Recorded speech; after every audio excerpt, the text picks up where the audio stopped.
សួស្តីអ្នកទាំងអស់គ្នាថ្ងៃនេះជួបជាមួយខ្ញុំក្នុង5ប្រយោគនៅក្នុង present simple be បូក adjective អញ្ចឹងតើកុំឲ្យខាតពេកយើងអាចទស្សនារៀនទាំងអស់គ្នាអញ្ចឹង be របស់យើងមាន am is are adjective របស់យើងមាន5ថ្ងៃនេះមានទី1 generous មានន័យថាចិត្តល្អ stunning មានន័យថាដែលលេចធ្លោដែលស្រស់ស្អាតពាក្យទី3 spectacular ន័យថាដែលអស្ចារ្យដែលមើលទៅពីលយវាអស្ចារ្យអញ្ចឹងណាទី4 tasty ន័យថាឲ្យជារសឬក៏ឈ្ងុយឆ្ងាញ់ពាក្យចុងក្រោយទី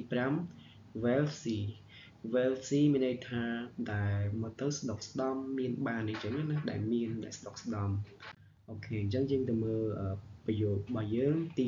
1 My grandparents are generous ដោយសារ grandparent របស់យើង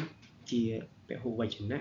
2នាក់អញ្ចឹងបូកមួយ to be are generous ជីដូនជីតារបស់ខ្ញុំគឺចិត្តល្អទី2 They are stunning in their outfit មានន័យថាពួកគេគឺមើលទៅលេចធ្លោឬក៏ស្រស់ស្អាតនៅក្នុងឯកសណ្ឋានឬក៏សម្លៀកបំពាក់របស់ពួកគេអញ្ចឹងណាទី3 Angkor Wat is a spectacular temple in the world Angkor Wat is a spectacular temple in the world មានន័យថា Angkor Wat ឲ្យបូកជាមួយ to be if a spectacular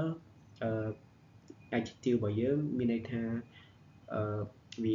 អស្ចារ្យដូចខ្ញុំបញ្ជាក់អញ្ចឹងមានន័យថា Angkor Wat គឺជាប្រាសាទមួយដែលមើលទៅអស្ចារ្យវា